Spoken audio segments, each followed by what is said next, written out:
I'm Ian Gardner, Director of Rosslyn Chapel Trust. Rosslyn Chapel Trust was set up in 1995, and one of the first things that the Trust did was to erect a huge steel canopy over the chapel, and it acted almost like a giant umbrella. It stopped water and stopped the rain coming onto the chapel, and as well as providing protection and helping the stonework dry out, it provided access so people could get up very close to the carvings, they could walk along the gangway and see things that otherwise would seem far away to visitors. And also it obviously gave the stonemasons the chance to get up close and look in detail at the conservation of the roof and some of the higher up carvings and pinnacles.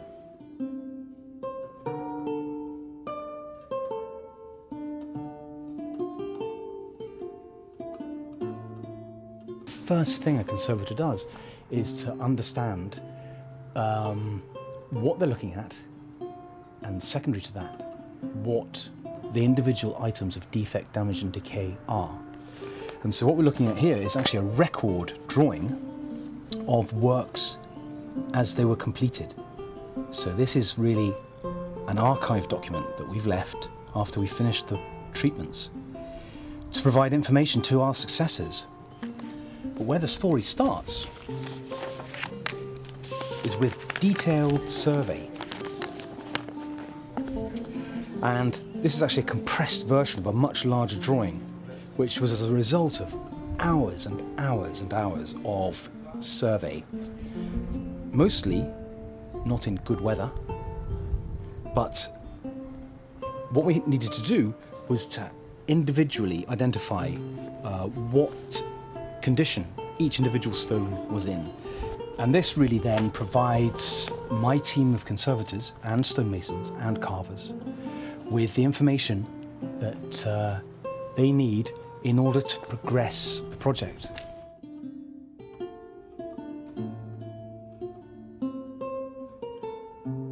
The scene that you can see here then is predominantly all about putting new lead on the roof. And the process that's happening behind us then is the laying down of a surface above the stonework that's beneath in the form of insulation and ply, and then finally lead. So for the first time in 600 years, we could say this building's getting a proper level of protection that it needs from the rainwater. If you consider that this stonework has remained in this form since the building was clearly constructed, so that's 600 years worth of exposure, and as a result the stonework has suffered a great number of individual defects. Decay in the form of soiling, environmental pollution products. Throughout the chapel's history it's also received numerous repair episodes. So for example, every single century pretty much there were attempts to solve something, a problem that was occurring on the building. For example, the Victorians had the benefit, as they saw it, of ordinary Portland cement mortar, and also the use of iron dog clamps, and they applied both of these technologies to this building. And now we can see that there are damaging effects of that. A lot of our work is undoing these previous repair attempts. So we're raking out construction joints and we're repointing them using traditional lime materials. We're removing these metal elements that are causing decay and replacing them with stainless steel elements in order to do the primary job. And we're removing soiling in all its forms. This black soiling that we're seeing really is only from the last 100 years or so. Okay, so it's an unwelcome recent visitor, so it's causing decay, and it's also resulting in us not being able to read the carving properly. And the way that we're achieving that is we're removing it using a laser. So it's a sort of laser that you would, if you had a tattoo, have it removed by. And it's that sort of laser that we use to remove these pollution products.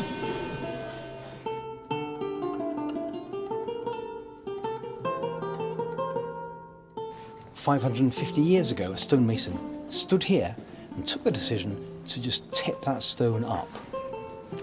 And so it's 90 degrees from its original bed orientation. Sedimentary layers are now running vertically through that stone.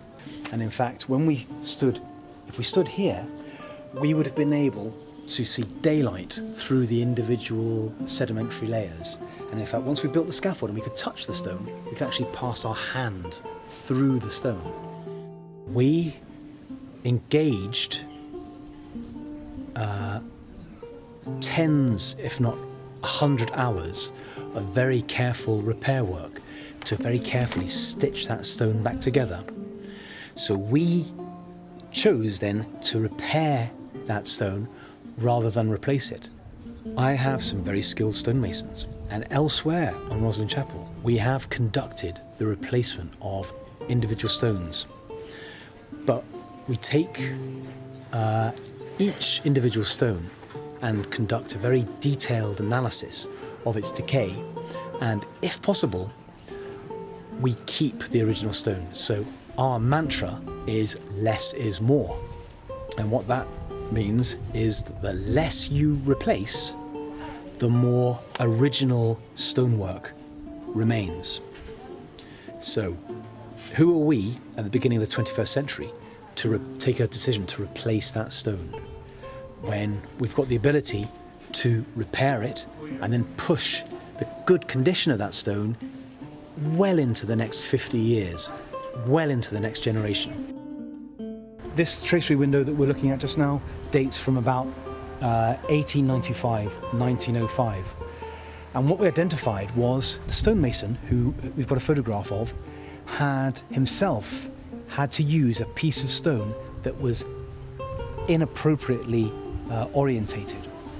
So his boss gave him a piece of stone that wasn't tall enough. And so the Y stone is one of the very few stones that we have actually replaced during our 4-year project at Rosslyn Chapel. And it was a delight then to be able to provide my stonemason with a piece of stone that on this occasion was correctly orientated. So we did give him a piece of stone that was that tall.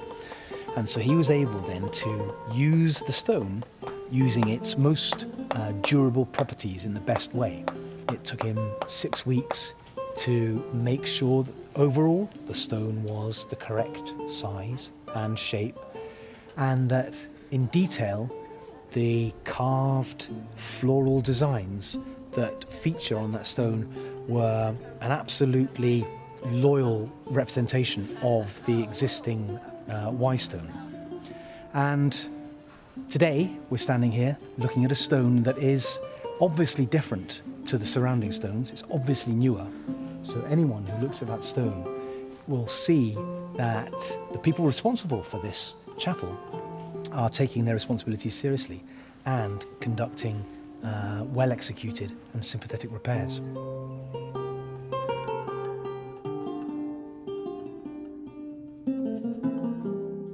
Cleverer people than me have tried to define conservation, and some people say that it's the management of change. Other people say that it's actually not the management of change, it's the management of continuity. Rosslyn Chapel has enjoyed a capital project over the last 4 years, so that means that a great deal of money has been spent in order to improve the condition of the external fabric, the roof, the bell tower, and the carved external masonry. But there is an ongoing responsibility to conduct repair and maintenance works, effectively to support the capital project. So there's been a big push to improve its condition, and then there needs to be a sort of almost a continual attendance to ensure that the repairs done during the project continue to be successful. I like the idea of management of continuity, that we take the building, or we create the building in a good condition, and that we then just pass it on in good condition to the next generation.